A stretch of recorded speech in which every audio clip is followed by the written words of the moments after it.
은혜 16번째, 오늘이 마지막입니다. 역경을 당해본 사람, 우리와 비슷한 역경을 당하는 사람의 마음을 알죠. 이해를 합니다. 역경을 당해본 사람은 역경을 당하는 사람이 그 사람을 찾아가서 말을 하면 금방 알아듣습니다. 공감을 합니다. 이런 사람과 얘기하면 큰 위로를 받습니다. 그러나 경험이 없는 사람과 대화를 하면 도움은 되나 속이 시원하지는 않아요. 어떤 사람이 훌륭한 상담자인가? 스스로 자기도 고생을 해본 사람, 역경을 당해봤고 고통을 당해봤고 외로움을 당해봤고 파탄을 당해봤고 이런 경험을 통해서 하나님께서 주시는 위로를 체험한 사람입니다. 하나님이 주시는 상담을 받아본 사람이에요. 그래서 하나님 통해서 상담을 받고 하나님 통해서 위로를 받아봤기 때문에 이런 역경의 경험이 있는 사람들은 마음이 넓어집니다. 높아집니다. 깊어집니다. 그 사람 속에 이해력이 생기고 관용이 생기고 지혜가 있고 판단이 있고 그리고 따뜻한 가슴이 있습니다. 그래서 역경은 당해본 사람들이 다른 사람을 위로할 수 있는 위로자가 되라고 우리에게 온 것입니다.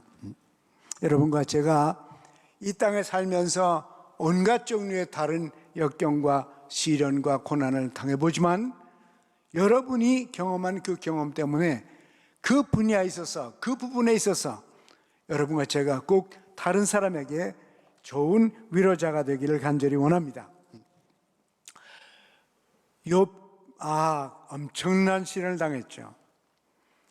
그런데 욥의 친구들이 4명이 찾아와서 욥을 위로해 주었습니다. 참 감사해요. 7일 동안 위로를 해 줬습니다. 그 위로는 별로 말을 한 것이 아니고 고통당하는 욥과 함께 있어 준 겁니다. 7일 동안 아무 말도 하지 않고 그냥 욥하고 같이 있으면서 같이 슬퍼했을 따름이에요. 무슨 말을 하지 않았습니다. 말을 하진 않았지만은 욥에게 7일 동안 큰 위로가 됐습니다.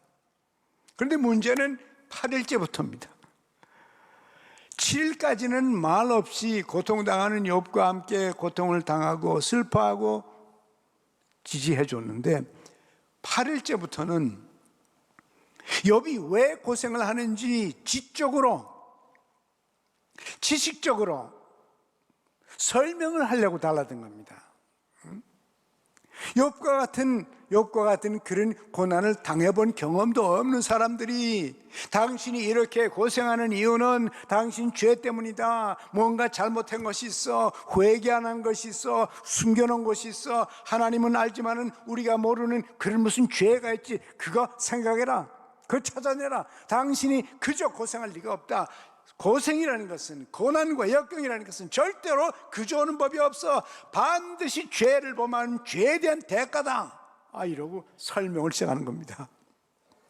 그래서 욥기서 1장부터 37장까지 그 긴 시간을 4명이 한 바퀴씩 돌아가면서 또 야단치고 또 설명하고 또 따지고 책망하고 욥이 아주 죽을 지경이에요.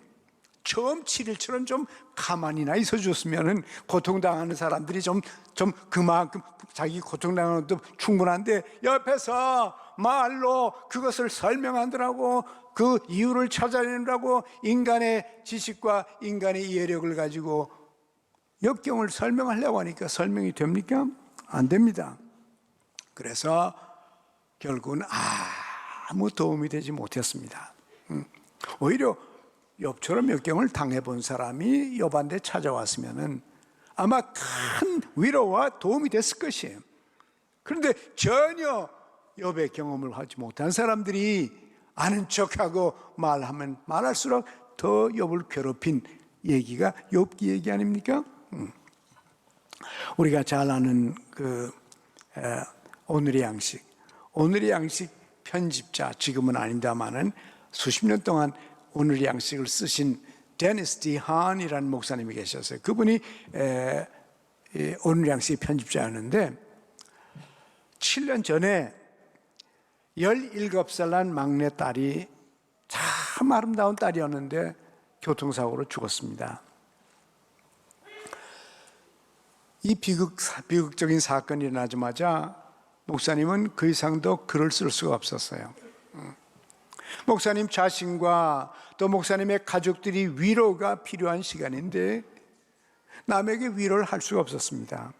이 딸아이는 너무너무 좋은 아이였어요. 참 아름다운 미소를 갖고 있었고 경건함과 삶에 대한 사랑이 있었습니다. 다른 사람을 배려하는 마음씨로 수많은 사람들에게 감명을 주던 그렇게 좋은 딸이었는데 이 딸이 갑자기 세상을 떠난 겁니다. 오랫동안 하나님 믿은 사람이 목사님이 이해가 되질 않습니다.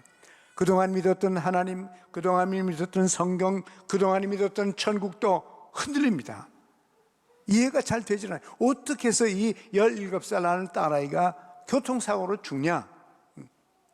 누가 설명을 할 수 있습니까? 어떻게 설명을 할 수 있습니까? 어떻게 이해를 할 수 있습니까? 이해를 할 수가 없어요. 장례식을 지난 다음에도 몇 달을 글을 쓰질 못했습니다. 글을 쓰지 못하고 조용히 앉아서 하나님을 바라봤습니다. 그러자 하나님께서 하나님의 위로로 찾아오셨습니다.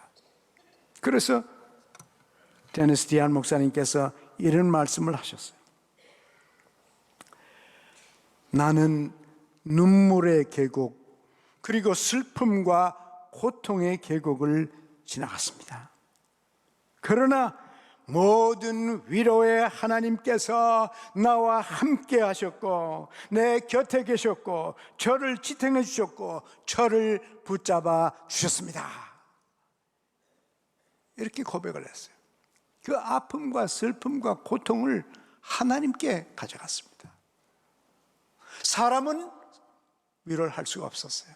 그러나 모든 위로의 하나님께서 데니스 디 한 목사님을 위로해 주셨고 이분은 다시 일어나서 그때 이후로 쓴 그 오늘의 양식의 글들을 보면은 과거 언제 이분이 쓴 글보다도 더 위로가 있고 더 은혜가 있고 더 이해가 있고 더 사랑이 있고 더 깊어졌고 더 왕성해진 것을 우리가 경험을 했습니다. 왜?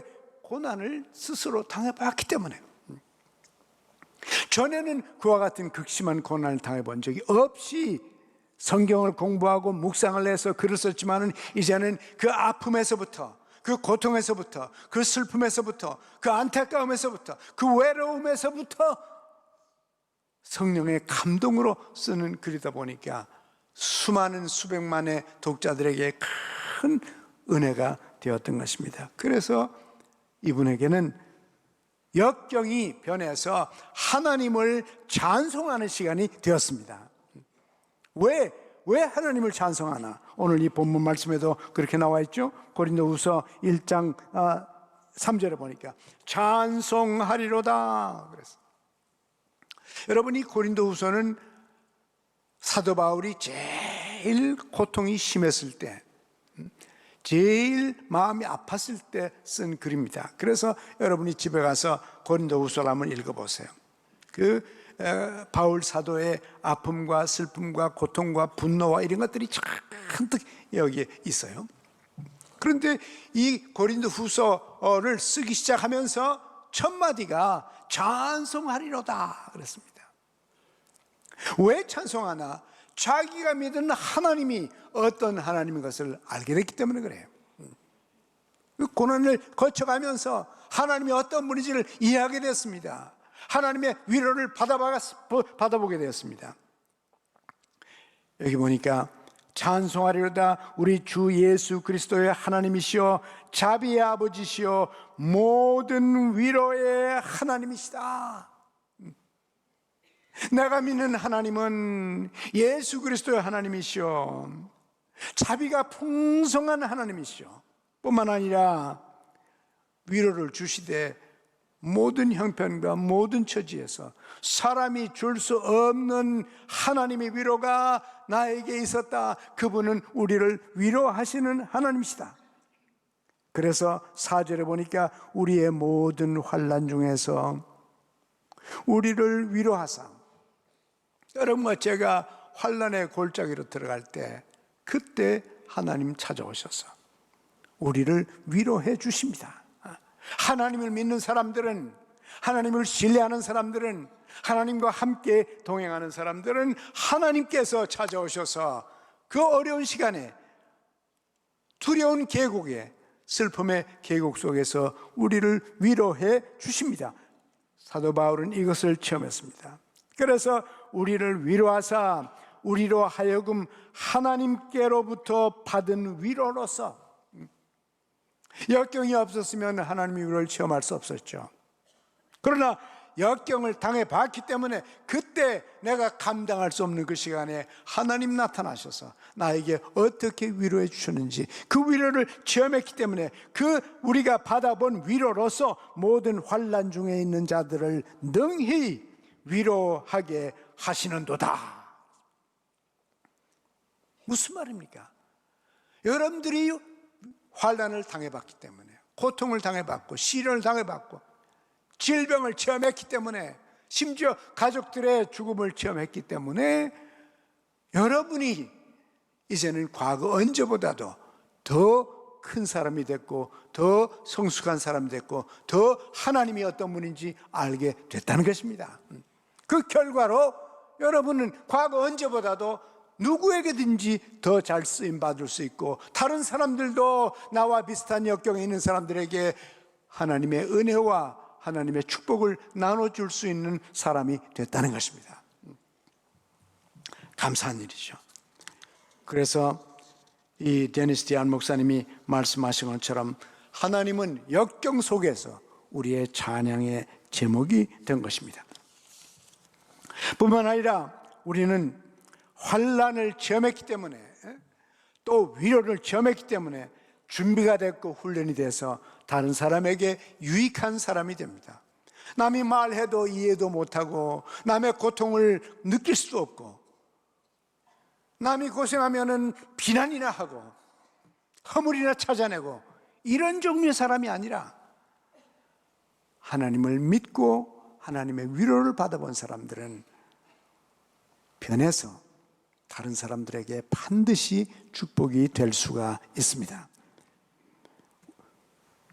여러분과 저 가운데서도 옛날에 가난하게 살아본 사람들도 있을 것이에요. 먹을 것이 없어서 굶어본 사람이 있다면 점심이나 저녁에 한 그릇의 음식을 받을 때 깊은 감동이 있고 감사가 있을 것이에요. 그건 굶어본 사람이 알죠. 헐벗어 본 사람은 한 벌의 옷을 입고 밖으로 나갈 때에, 아니면 시장에 가서 옷 한 벌을 새 옷을 살 때에 감격, 감사 그 가슴에 있죠. 왜? 헐벗어 봤으니까. 먹을 것이 없고 입을 것이 없고. 병들어 본 사람들은 오늘의 건강을 감사합니다. 제가 병원 신방을 자주 가잖아요. 가면 저에게 이런 말 합니다. 목사님, 저는 지금까지 한 번도 병원에 간 적이 없습니다. 그래서 하나님께서 한 번은 가봐라.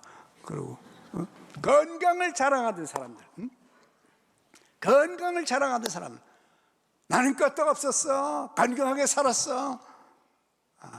드디어 침대에 들어누워서 하늘을 향하고 쳐다보니까 하나님밖에 보이는 분이 없어요. 그렇습니다. 그러나 한 번 병원에 갔다 오면, 그 침대에 누웠다 일어나면 하루 살아있는 것이 감격입니다. 감격이죠. 더욱이나 위험한 수술을 감당했던 여러분들, 얼마나 인생 하루가 중요한지, 하루가 소중한지 알지 않습니까? 그래서 다른 사람이 아플 때 신방 가고 싶고, 찾아가서 그들을 위로해 주시고, 아니면 가서 기도라도 한번 해주고 싶은 이런 마음이 있는 거죠.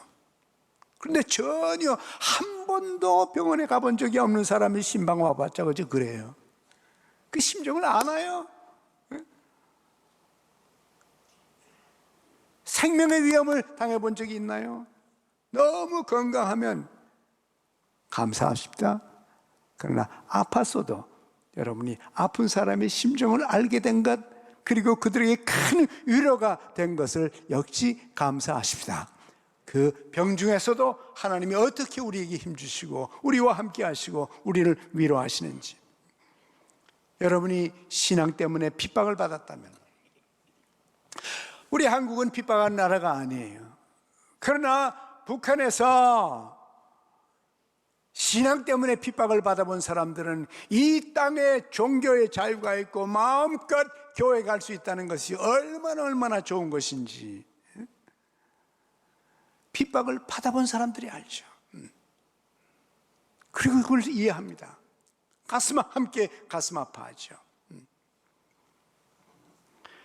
여러분에게 핍박이 없었던 것 고마워하십시다. 저 같은 경우에는 어린 학생 때지만은 교회 간다고 매를 많이 맞았습니다. 북한에서 교회 한 번 갔다고 월요일 날이면 교무실에 불러가서 쇠몽댕이로 맞은 적도 있어요. 그래서 이런 날 우리가 마음대로 찬송할 수 있고 마음대로 예배할 수 있는 거, 하나님께 감사를 드리는 겁니다. 여러분도 오늘 하루에 건강이 있어서 주님의 전에 와서 예배하고 찬양하고 하나님께 영광 돌릴 수 있는 거, 하나님께 감사를 드리십시다. 그렇습니다. 우리는 뿐만 아니라 역경을 당해도 위로의 하나님이 계시기 때문에 낙심하지 않습니다. 환난을 당해도 망하지 않습니다. 하나님이 계시기 때문입니다. 고린도후서 4장 8절에 보면은 이런 말이 있습니다. 사도 바울의 말씀이죠. 우리가 사방으로 우겨쌈을 당하여도 쌓이지 아니하며 잡잡한 일을 당하여도 낙심하지 아니하며 핍박을 받아도 버림받지 아니하며 거꾸로 뜨림을 당하여도 망하지 아니하고 그랬습니다. 예수 믿는 사람은 하나님이 우리와 함께 계시기 때문에 망할 수가 없습니다. 우리가 연약할 때 하나님의 힘이 우리에게 나타납니다.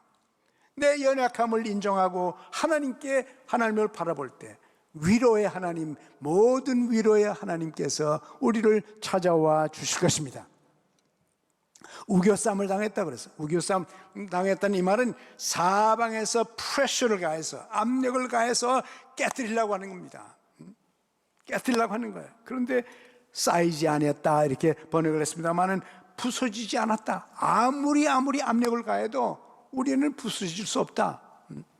하나님이 내 안에서 힘을 주시기 때문에, 하나님이 나에게 위로하시기 때문에, 하나님이 나에게 소망이기 때문에, 하나님이 나의 능력이요 힘이기 때문에 아무리 압박해서 깨뜨리려고 해도 깨질 수가 없다. 이렇게 사도 바울은 고백했는데, 이것이 여러분과 저의 체험이기를 간절히 원합니다.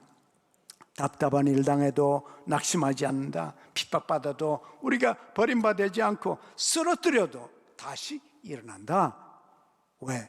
하나님이 살아계시고 그분이 함께 하시고 그분이 힘주시기 때문에, 그분이 위로의 하나님이기 때문에 우리는 다시 쓰러뜨림을 당해도 일어날 수가 있는 것입니다.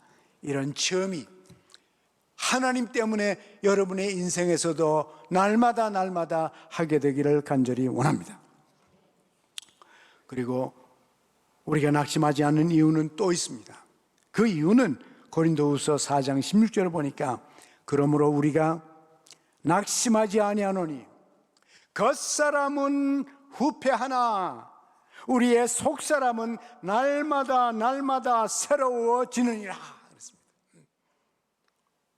설령 우리가 나이가 들고 노쇠해지고 기운은 떨어져도 우리 속에서 수많은 시련을 통하여 그동안에 길러온 그 이해력과 관용과 지혜와 판단력과 능력, 이런 것들이 우리 속에 솟아옴으로 말미암아서 우리는 점점 새로워지고 점점 좋아질 것입니다.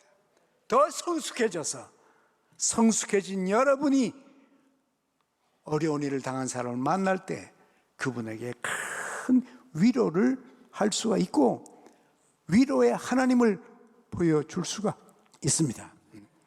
이런 축복이 우리에게 있기를 원합니다. 역경이 있으면 우리는 반드시 우리의 역경의 짐을 하나님께 맡겨야 됩니다. 하나님께 가져와야 됩니다.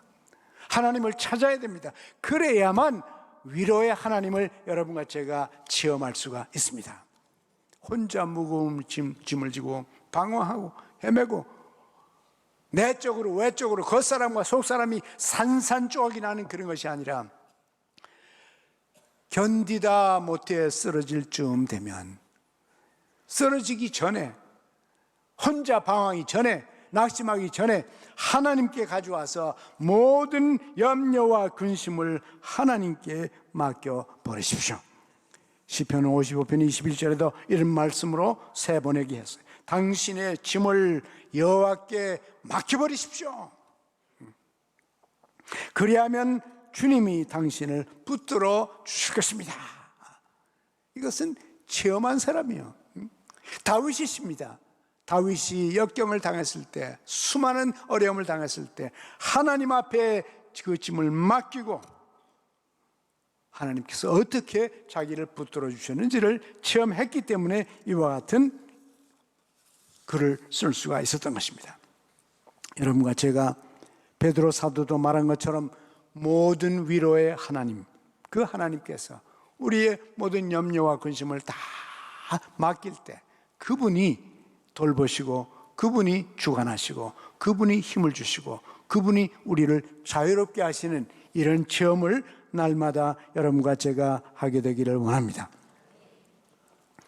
시편 저자가 또 이런 말 했습니다. 내 속에 생각이 많을 때 주의 위로가 내 영혼을 즐겁게 하시나이다. 이 생각이 뭡니까? 복잡한 생각이요, 고민하는 생각이요, 근심하는 생각이요, 분노하는 생각이요, 온갖 종류의 생각이 많아서 나를 괴롭힐 그때에면 하나님께 나가서 머리 숙여 기도하고, 주님, 나에게 이런 복잡한 마음이 있습니다, 이런 생각이 있습니다, 이런 느낌이 있습니다, 이런 어려움이 있습니다, 하나님. 그리고 하나님께 맡기면 하나님께서 나타나셔서 우리의 영혼을 즐겁게 해주신다고 약속을 하셨습니다. 그래서 우리는 사랑의 주님, 제게 평화로운 마음을 허락하여 주옵소서. 폭풍과 비바람이 몰아치는 가운데도 오히려 그 속에서 안식과 평온을 지키게 하여 주옵소서. 내 영혼 깊숙이에서 하나님의 고요하심을 발견하게 하여 주옵소서. 오늘도 우리는 주님의 고요함을 발견할 수가 있습니다. 역경이 오면 하나님께 모든 것을 맡기고 뿐만 아니라 과거에 하나님께서 내가 과거에 역경을 당했을 때, 하나님을 찾아왔을 때, 하나님께 맡겼을 때 하나님께서 어떻게 나를 돌보셨는지 돌이켜보면서 기억하면서 오늘도 내일도 우리에게 닥칠 모든 시련 속에서도 과거의 나를 위로하시고 과거의 나를 돌보시고 과거의 나를 건져주신 그 하나님께서 미래에도 장래에도 돌보실 것을 믿는 믿음으로 역경이 많은 이 세상을 헤쳐나가기를 간절히 원합니다. 하나님 아버지, 역경이 많아서 지친 인생 가운데도 우리가 연약하고 무력하지만은 하나님의 강하신 능력이 우리의 힘이 되어 주시옵소서. 역경 속에서도 승리하도록 속사람과 겉사람을 함께 힘을 허락하여 주옵소서. 예수님의 이름으로 기도합니다. 아멘.